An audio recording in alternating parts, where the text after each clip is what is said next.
លីងហាក់ជ្រីបំពេប្រព្រំមុនស្នេហ៍ដល់គូពីសម័យគូពីប្រេងព្រឹត្ត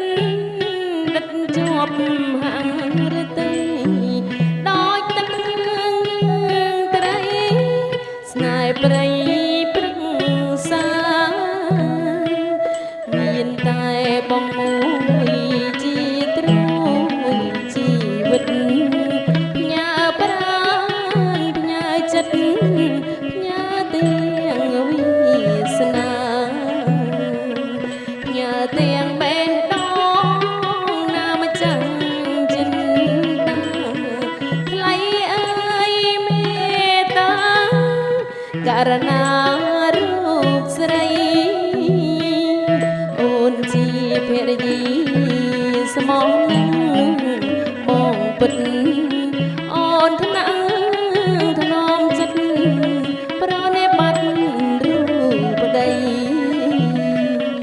ទោះជួបឧបសគ្គលំបាកមិនដេញក្តីក្នុងនាមជា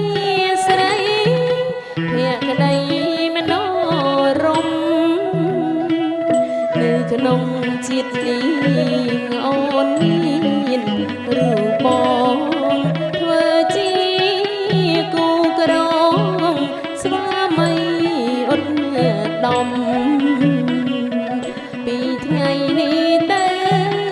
យើងរួមសុខ